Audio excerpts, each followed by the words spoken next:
Namo, Amitabha Buddha.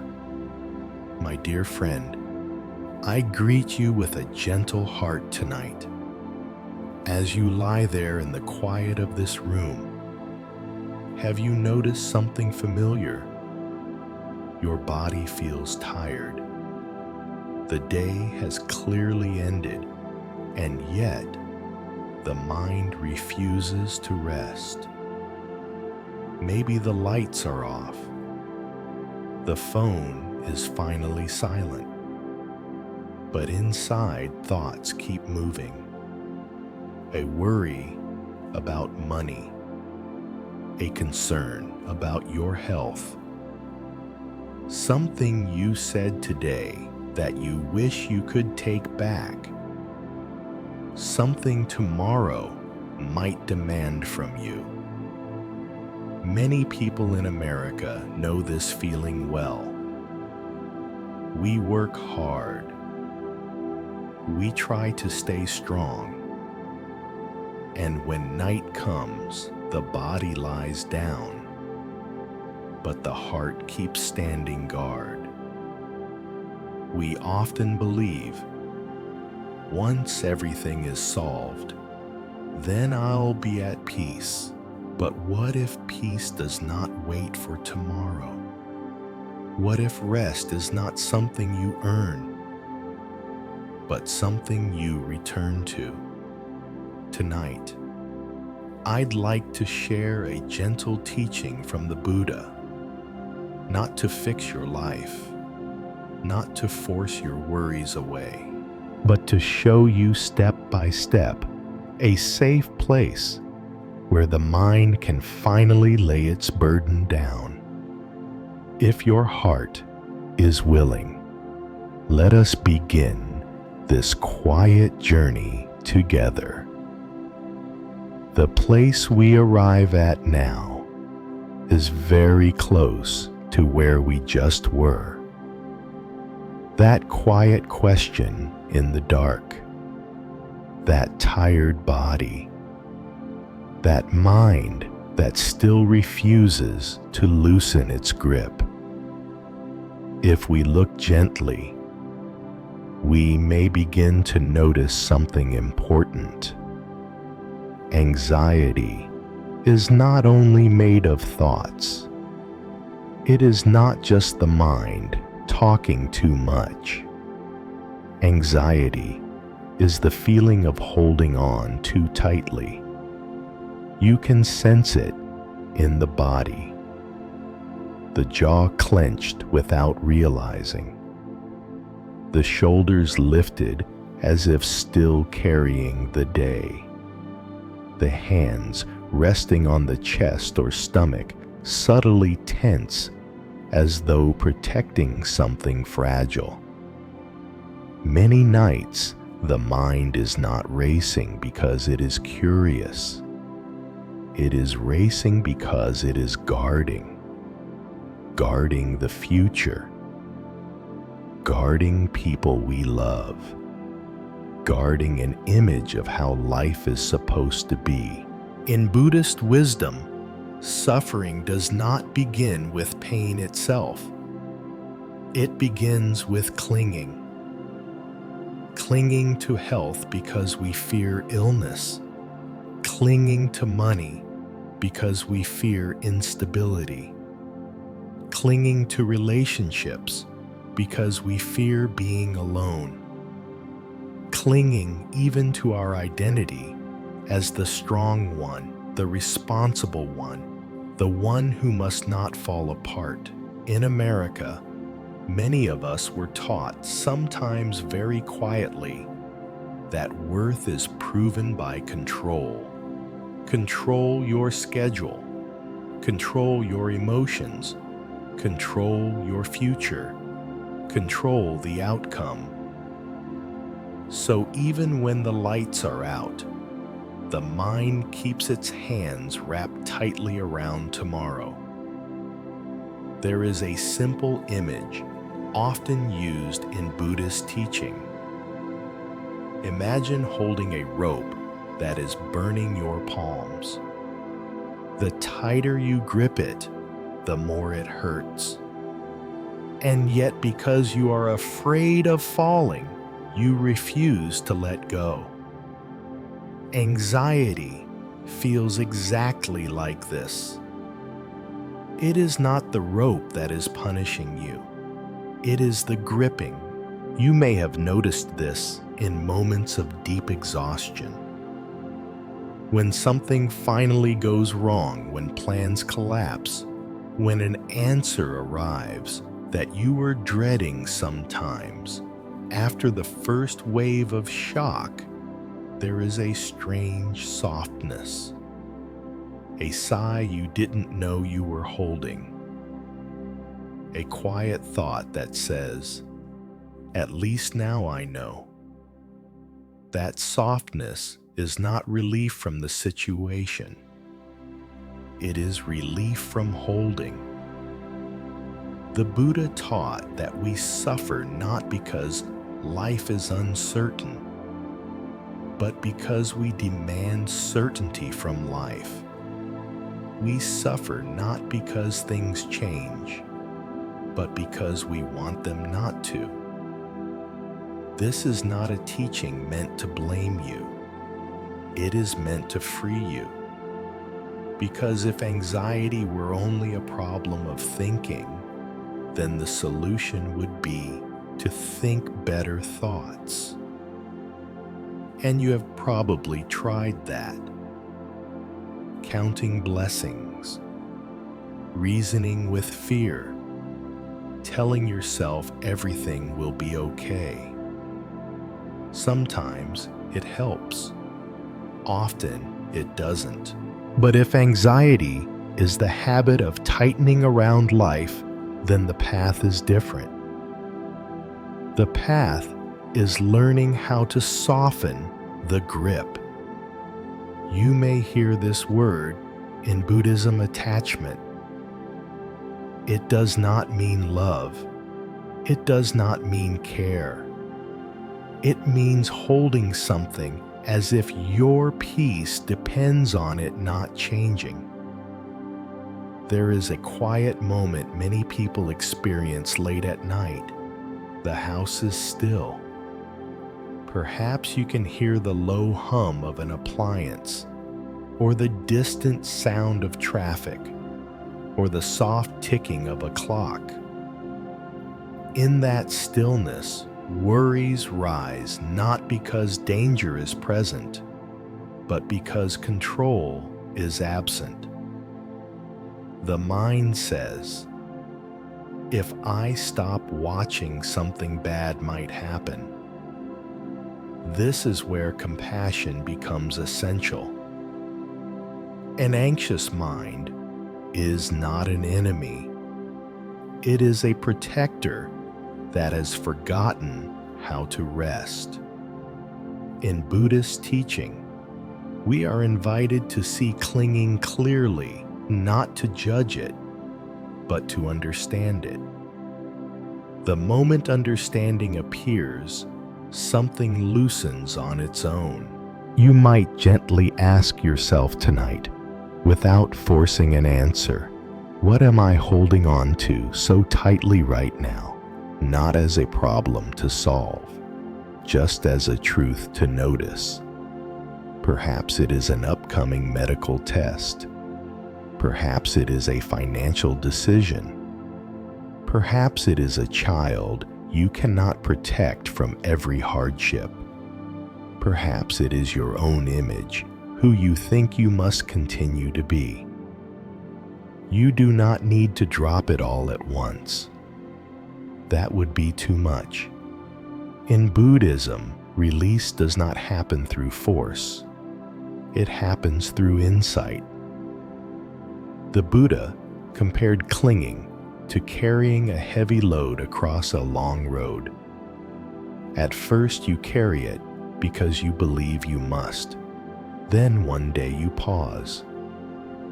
You feel the ache in your back, and a quiet wisdom asks, what would happen if I set this down even for a moment? That question alone begins to change everything. As this understanding settles in, something subtle may happen in your body. The breath deepens without instruction. The shoulders drop slightly. The heart feels less guarded. This is not because your problems are solved. It is because, for a brief moment, you are no longer wrestling with life. In Buddhist practice, this moment is precious. It is the doorway.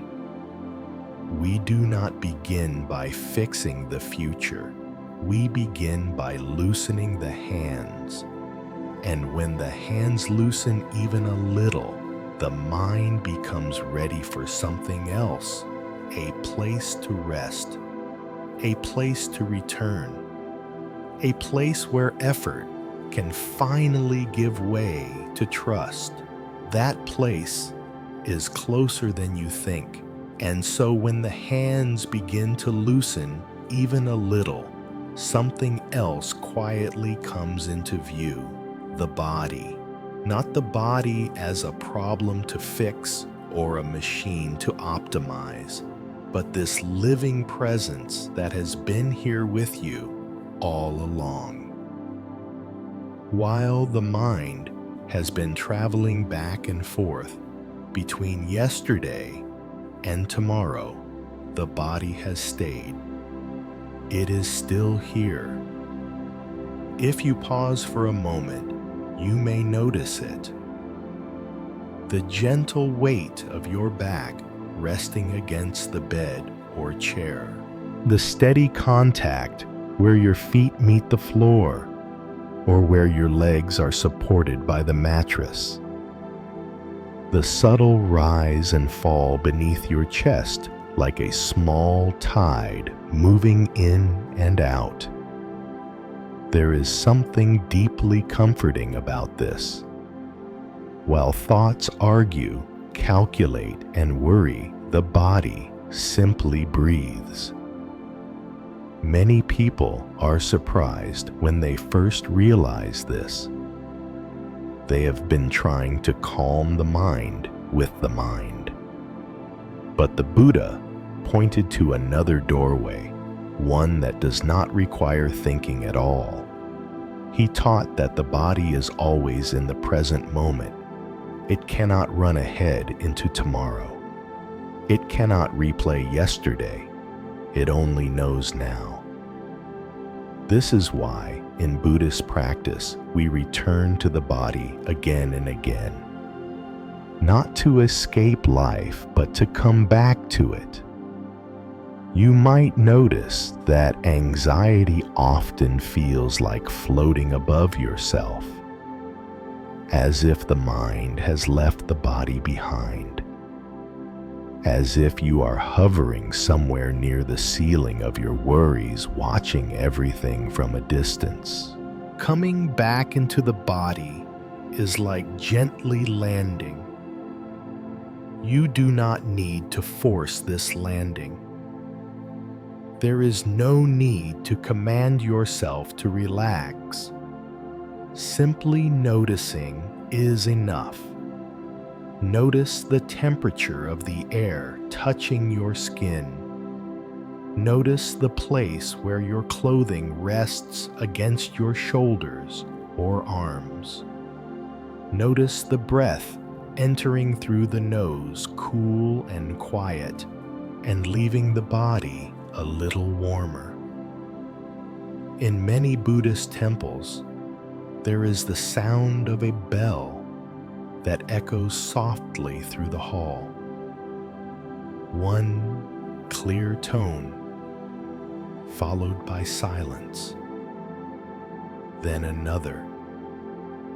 That bell is not there to entertain. It is there to bring everyone back into their bodies. Each breath can be like that bell. In and out. In the United States, many of us live in our heads. We plan, we analyze, we replay conversations, we prepare for what might go wrong. The body, meanwhile, waits patiently. Sometimes, when people finally turn toward their bodies, they are startled by what they feel: tightness they didn't know they were carrying, a shallow breath they had forgotten how to deepen, a heart that had been working overtime. This is not a failure. This is awareness waking up. The Buddha taught that awareness of the body is a form of protection, not because the body is perfect, but because presence is safe. Right now, you are not being chased. Right now, there is no emergency in this room. Right now, your body is supported. Even if your life feels uncertain, this moment has ground. You may remember times when fear seemed overwhelming, yet later looking back, you realized that your body had survived it all. The long nights, the difficult news, the moments you thought you would not make it through. Your body is wiser than your fears. There is a gentle practice taught in Buddhism that is very simple. It does not require belief, only willingness. You place one hand over your heart or on your belly, wherever feels most natural. You do not say anything dramatic. You simply feel the warmth of your own hand. This touch is not symbolic. It is real. It tells the nervous system something important: I am here. Many people find that when they do this, the breath naturally slows. The muscles soften. The face relaxes in ways they did not consciously choose. This is the body responding to kindness. In Buddhist understanding, the body is not separate from the mind. They are in constant conversation. When the mind tightens, the body tightens. When the body is allowed to rest, the mind begins to trust. Trust is what anxiety lacks most. That is why no amount of arguing with fear ever fully works. Fear does not listen to logic. It listens to safety. And safety is something the body understands very well. Imagine for a moment a small lotus flower resting on still water. It does not rush to open. It does not worry about the sun. It opens because the conditions are gentle enough. Your body opens the same way. There may be thoughts still moving in the background. That is okay. You are not trying to stop them. You are simply letting the body be here. The Buddha taught that when we take refuge, we do not escape the world. We find a stable place within it. For tonight, that refuge is this body, this breath, this quiet moment where nothing is being asked of you. You may notice a subtle shift now, a sense that the edges of your worries are not as sharp, that the mind is no longer bracing so hard. This is not because you have solved anything. It is because, for the first time today, you have stopped leaving yourself. Staying with the body is an act of respect. It is a way of saying, I am allowed to be here. As this settles, a door begins to open naturally. Not a door you have to push through. A door that opens because effort is no longer in the way. Beyond this door is something the Buddha spoke of, often a place where the heart can rest on something steady, something kind. A place the mind can return to again and again without strain. That is where we will go next. When effort softens and the body is finally allowed to rest, the heart naturally begins to look for something steady to lean on. Not an idea, not a solution, but a place. The mind, when left without a resting place, wanders the way a tired child does in a crowded store. It reaches for everything. It pulls at every thought. It grows frightened, not because danger is present, but because it does not know where to settle. This is where an ancient and gentle practice appears, not as a belief to accept, but as a home the mind can return to. In Buddhist tradition, this home is called recollection, remembering something wholesome, returning again and again to what is calm, steady, and kind.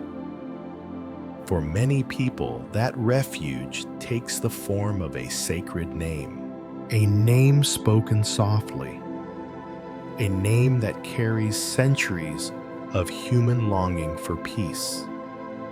Amitabha Buddha, the Buddha of infinite light. When this name is spoken quietly, something subtle happens. The mouth moves slowly. The breath lengthens.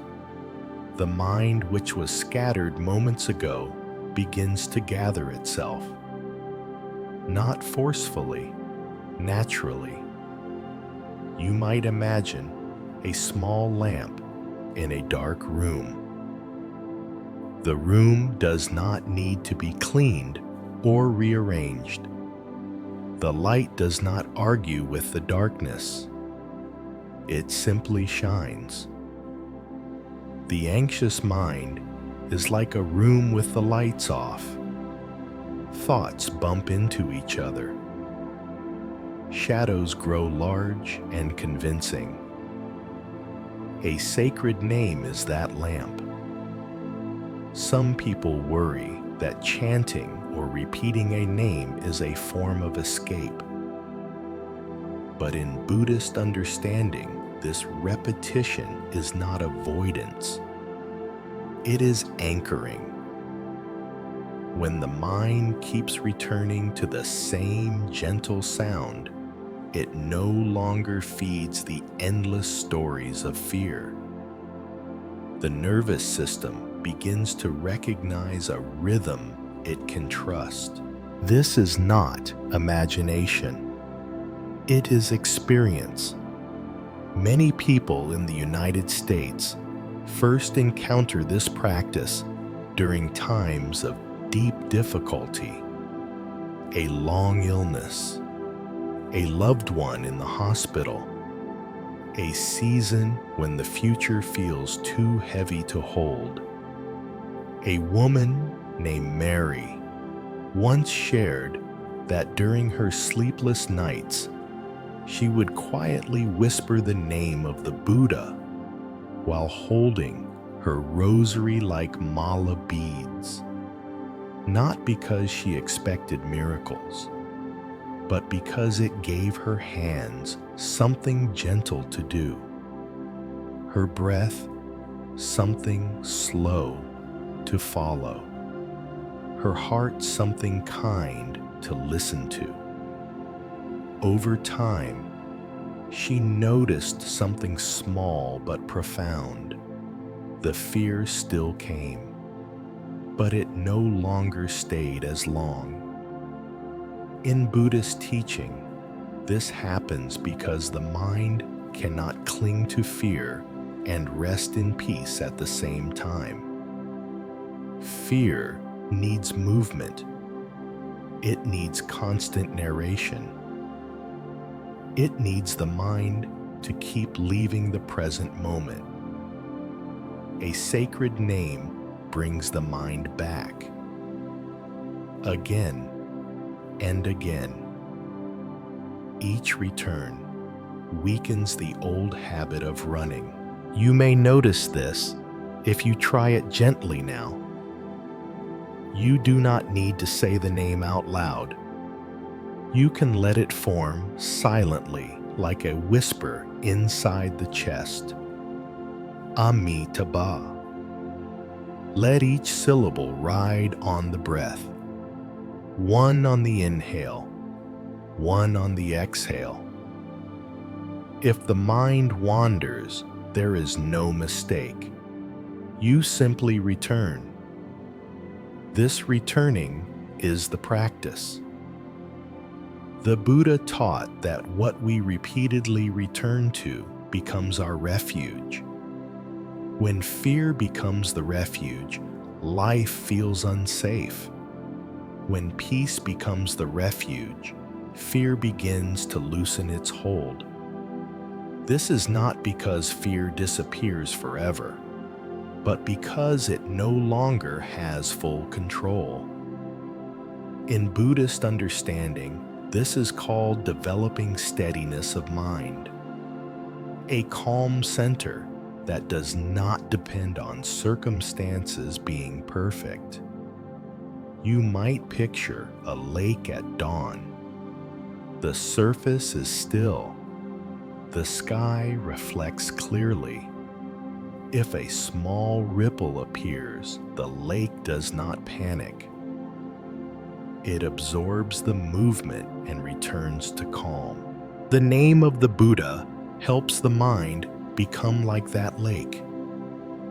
Some nights, the repetition may feel dry or mechanical. That is okay. Seeds do not sprout the moment they touch the soil. What matters is sincerity, not intensity. Even saying the name once with a gentle heart is enough to begin. For those who feel drawn to compassion, the name of Avalokiteshvara, known as Guanyin or Canon, may feel closer. The Bodhisattva who listens to the cries of the world. You may simply let the heart say Guanyin, as if calling someone who understands without explanation. This is not about choosing the right name. It is about allowing the mind to rest in something that does not demand effort. When the mind rests, fear loses its momentum. You may notice the jaw unclenching, the brow smoothing, the breath deepening without instruction. These are signs that trust is returning.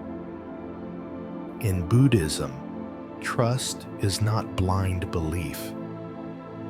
It is the body recognizing safety. Each repetition of the sacred name is like placing another stone on a stable path. Over time, the path becomes familiar. Even in darkness, the feet know where to step. You may not fall asleep immediately. That is not the goal. The goal is something more subtle. To let the heart know it is not alone. to give the mind a place to lay down its weapons. When the mind has a home, it no longer needs to guard every possibility. Fear begins to soften, not because it is defeated, but because it is no longer needed.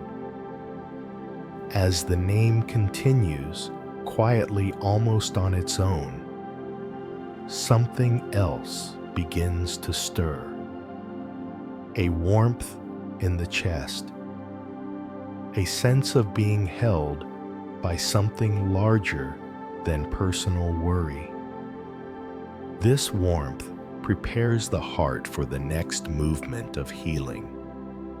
A movement not of effort, but of kindness. A kindness that will soon be turned inward toward the part of you that has been afraid for so long. And when that kindness arrives, it will find the heart already open. As that quiet warmth begins to gather in the chest, something tender often reveals itself.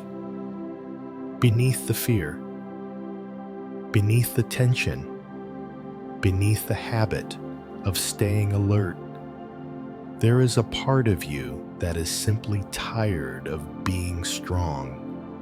Many people discover this only when everything finally slows down, when the room is dark, when no one is watching, when there is nothing left to hold up. The shoulders sink just a little. The breath catches, and suddenly there is a softness in the eyes, even if no tears fall. This is not weakness. This is the moment the heart is asking to be held. In Buddhist understanding, the anxious voice inside us is not an enemy. It is more like a frightened child who has been standing guard for too long. A child who learned early that the world can be unpredictable. A child who believes that staying alert is the only way to stay safe. Many of us in America grew up learning to push through discomfort, to power on, to solve, fix, and endure. So, when fear arises, the first response is often harsh.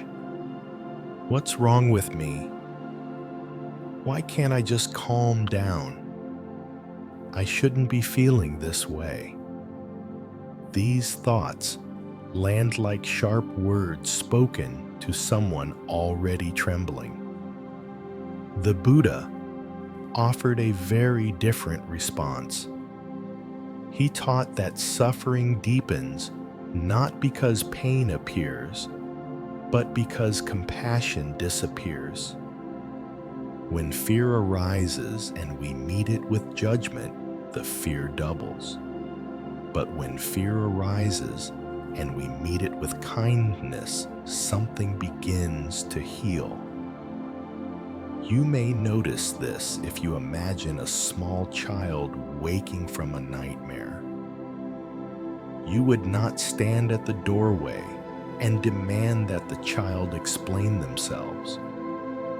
You would not tell them to be more reasonable. You would sit close.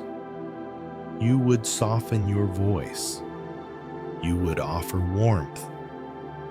The body understands this language immediately.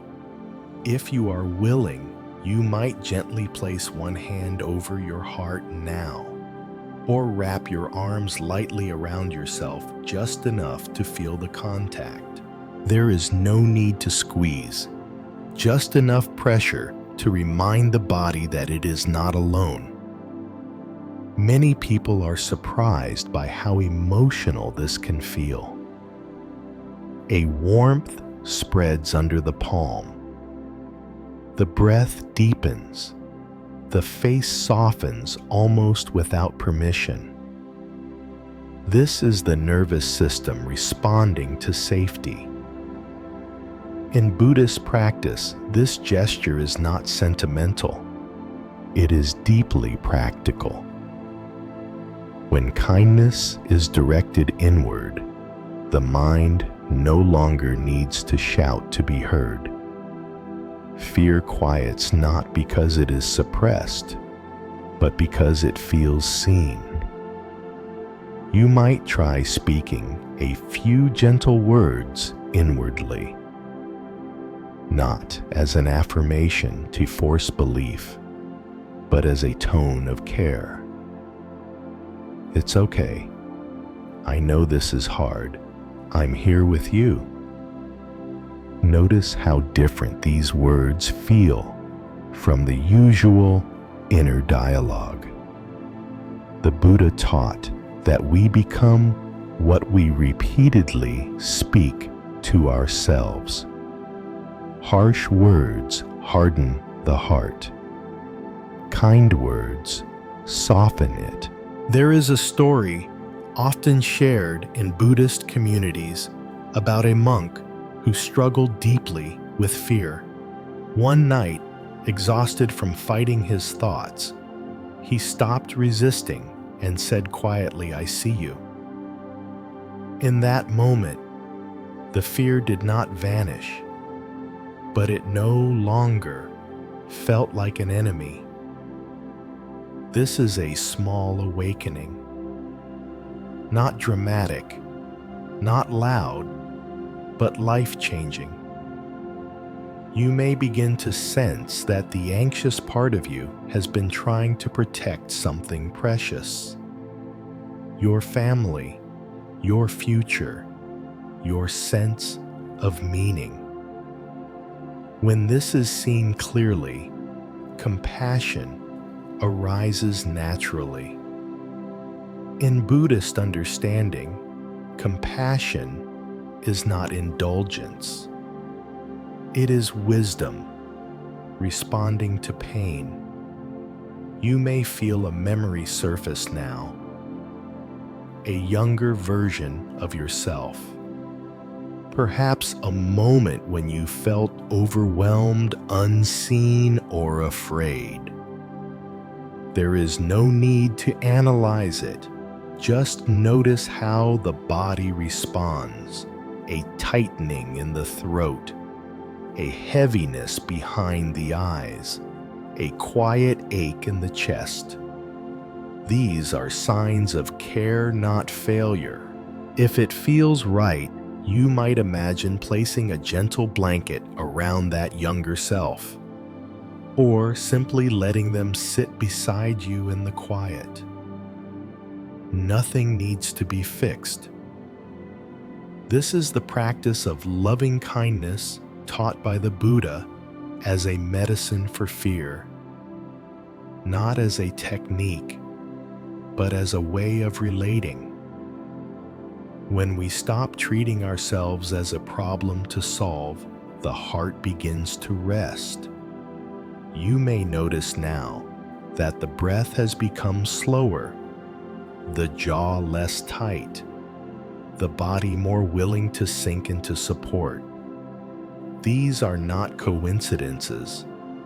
The body relaxes when it senses acceptance. In Buddhist teaching, this acceptance is not resignation. It is an opening. When the heart is no longer at war with itself, energy once used for defense becomes available for healing. This is how suffering transforms, not through struggle, but through understanding. You might notice that fear still flickers at the edges. That is okay. Compassion does not demand perfection. It only asks for presence.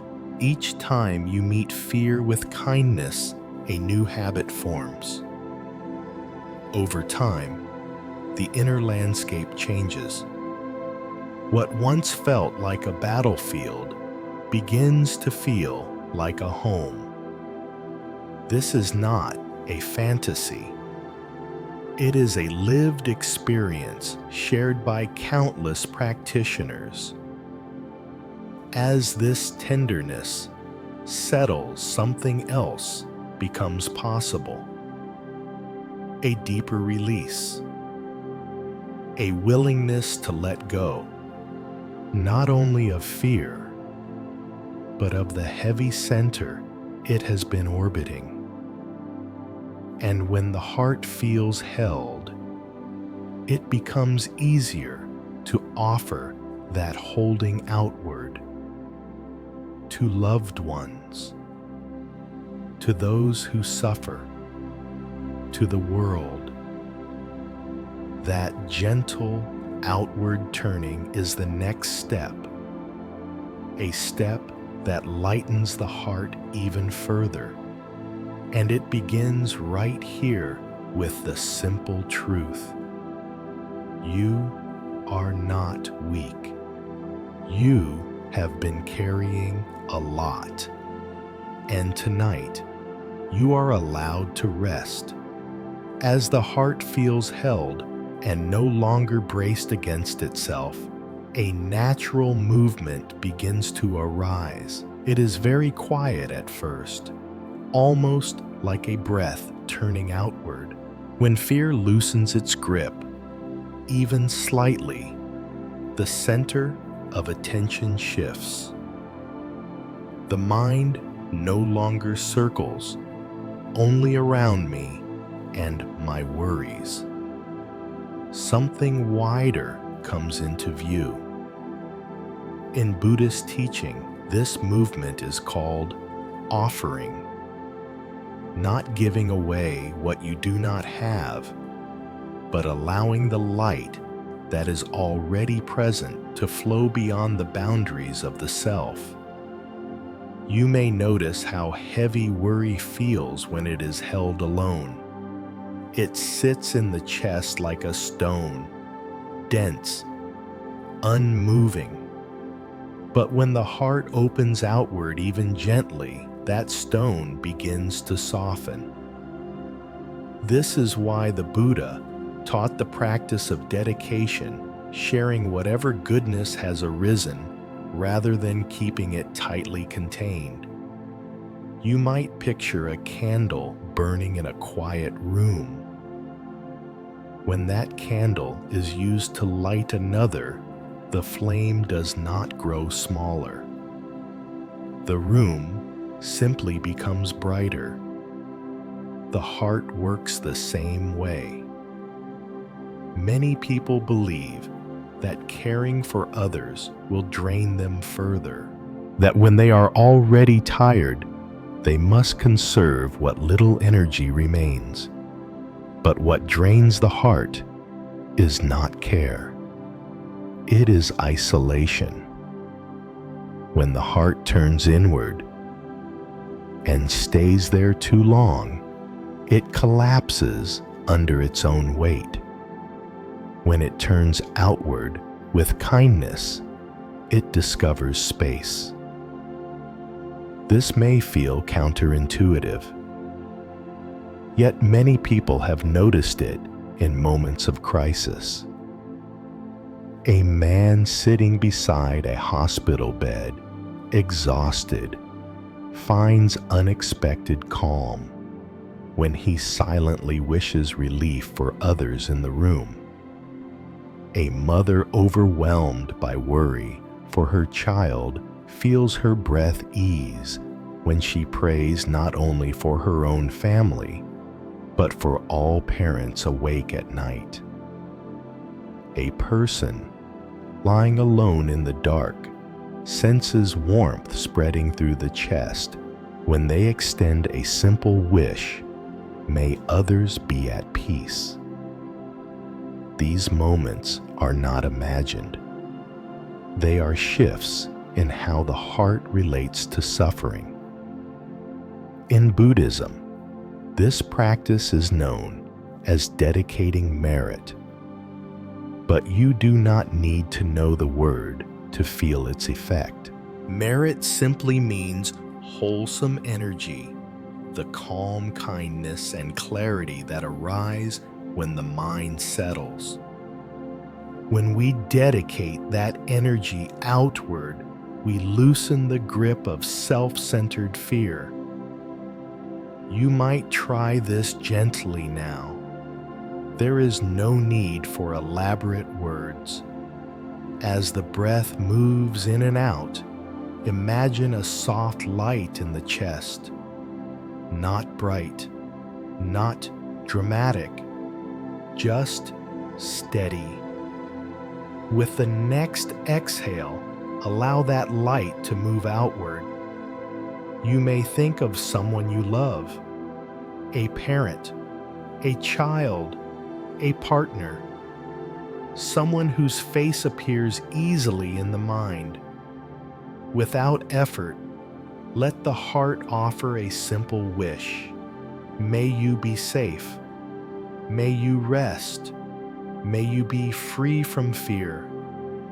Notice how the body responds. Often, the shoulders drop. The breath becomes fuller. The face softens. This is not because the world has changed.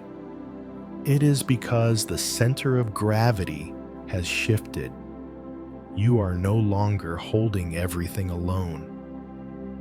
In Buddhist understanding, suffering tightens around the sense of I. Healing begins when that sense gently opens. You may also extend this light to those you find difficult, not as a demand, only if it feels possible. Sometimes offering kindness outward reveals just how much kindness you have been withholding from yourself. That is okay. There is no requirement to do this perfectly.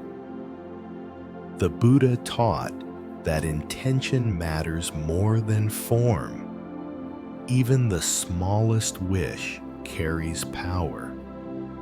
You might remember times when you felt lighter after helping someone, even in a small way. Holding a door, listening without interrupting, sending a quiet message of support. Those moments did not take energy away from you.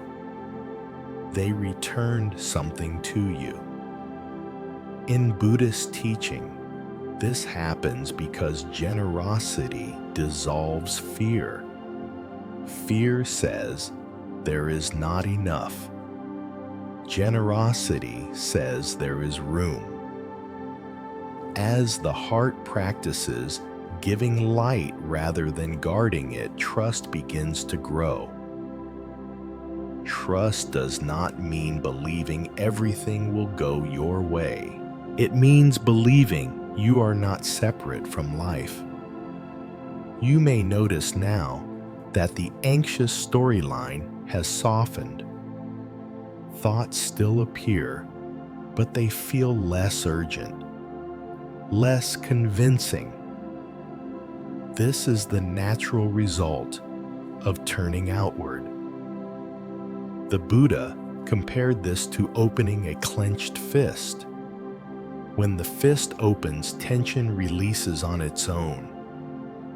You do not need to force the hand open. You simply stop squeezing. There is a quiet dignity in this practice. It does not demand recognition. It does not require anyone to know what you are doing. In many Buddhist households, especially among Asian American families, there is a simple custom before sleep, a moment of silent wishing for parents, for children, for ancestors, for all beings. Not dramatic prayer, just a turning of the heart. You may sense how naturally this leads toward rest. When the heart no longer circles only around its own fear, It grows tired in a peaceful way, like a child who has been soothed after crying. You are not giving something away. You are allowing yourself to belong. As this outward flow continues, a subtle understanding may arise. The light you offer was never meant to be hoarded. It was meant to move. And as it moves, the weight you have been carrying begins to lift. There is nothing more you need to do right now. No problem to solve. No future to manage. Simply allow the heart to remain open in this gentle way. Soon, very soon, the mind will be ready to let go even more deeply, to place the day down, to place the self down, and to rest not in isolation but in quiet connection. That rest is coming. And so as the light has been gently shared and the heart no longer carries everything alone, a deep quiet begins to settle. Not the silence of emptiness, but the silence of something finally being put down. You may notice it now. The body heavier in a peaceful way. The breath slower, softer. The space between thoughts widening like gaps between clouds drifting across a night sky. This is not something you made happen. It is something that happens when effort steps aside. The Buddha taught that suffering continues not because life is difficult, but because we insist on carrying life without rest. We believe that if we stop holding everything together, something will fall apart. Yet here you are. The night is still. Your body is supported. Your heart is quieter than it was before. Nothing has collapsed. This is an important realization. Tonight, you do not need to solve your health. You do not need to fix your finances. You do not need to untangle every relationship or answer every question about the future. Those things belong to daylight. Night belongs to restoration. In Buddhist wisdom, rest is not laziness. It is a form of trust. Trust that life can continue without your constant supervision. Trust that causes and conditions will unfold in their own time. Trust that even when the mind sleeps, goodness does not stop flowing. You may feel a subtle letting go now, as if the muscles behind the eyes soften, as if the forehead smooths, the jaw releases, the tongue rests gently in the mouth. These small changes are signs of permission. Permission to stop striving. Permission to stop rehearsing tomorrow. Permission to simply be held by this moment. There is an image often shared in Buddhist poetry. A lotus flower closing its petals at night. Not because the world is dangerous, but because rest is part of its nature. You too are allowed to close.